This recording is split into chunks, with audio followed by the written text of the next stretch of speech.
Melainkan seringkali kita ke gereja hanya berdasarkan jadwal pelayanan, hanya berdasarkan karena saya tugas, hanya berdasarkan karena saya kebiasaan ke gereja.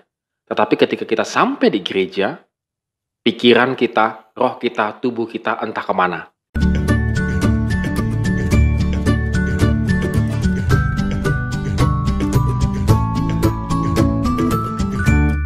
Shalom saudara sekalian, hari ini kita kembali merenungkan firman Tuhan, tetap semangat, tetap optimis dalam menjalani kehidupan ini, karena kita satu hal yang kita yakini bahwa Tuhan selalu menyertai kehidupan orang percaya. Dan hari ini kita akan kembali membaca dari 2 Tawarikh pasal yang ketiga, ayat 1 sampai dengan yang ke-17.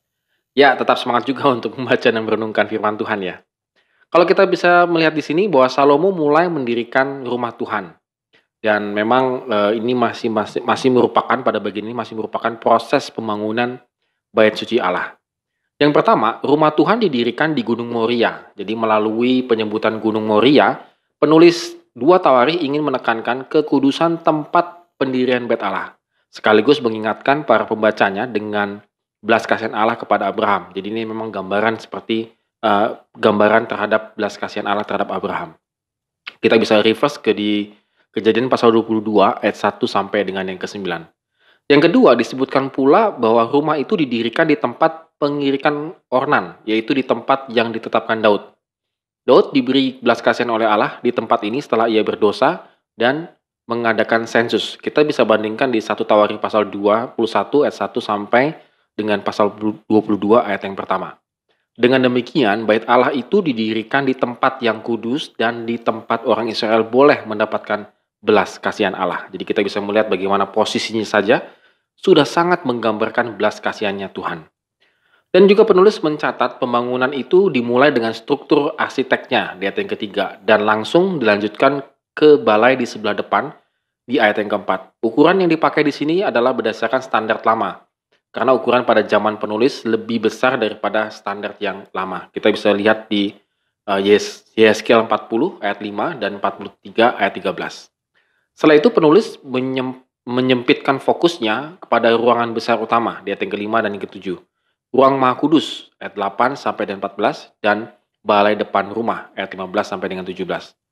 Jadi kalau kita bisa lihat di sini ruang yang besar utama itu ia memapani ruangan itu dengan kayu sanobar, mendekorasinya dengan batuan yang mahal dan melapisi hampir keseluruhannya dengan emas. Dan ruang Maha Kudus, ruangan ini juga dilapisi dengan emas. Penulis juga menyatakan bahwa Salomo menempatkan 2 pahatan kerub yang dilapisi dengan emas.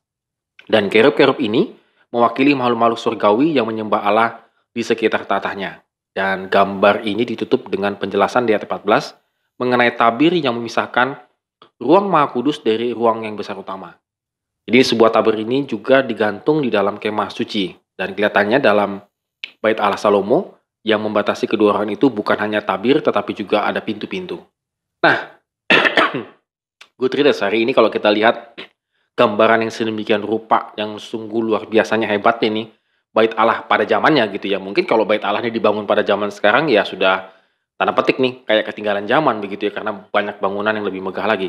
Tetapi yang kita bisa lihat tadi bahwa tempat yang dipilih dan segala macam itu disusun sedemikian rupa, tujuannya satu, yaitu menyembah Tuhan dengan sepenuh hati.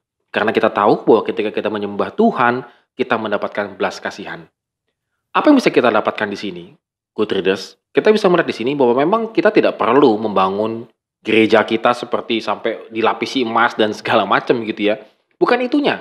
Tetapi bagaimana adanya gereja dalam kehidupan kita adalah untuk menyembah Tuhan dengan benar. Kita seringkali mengabaikan gereja, artinya kita seringkali datang ke gereja bukan untuk sebagai tempat penyembahan kepada Tuhan yang telah berbelas kasihan kepada kita.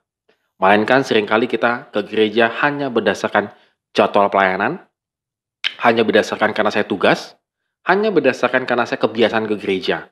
Tetapi ketika kita sampai di gereja, pikiran kita, roh kita, tubuh kita entah kemana.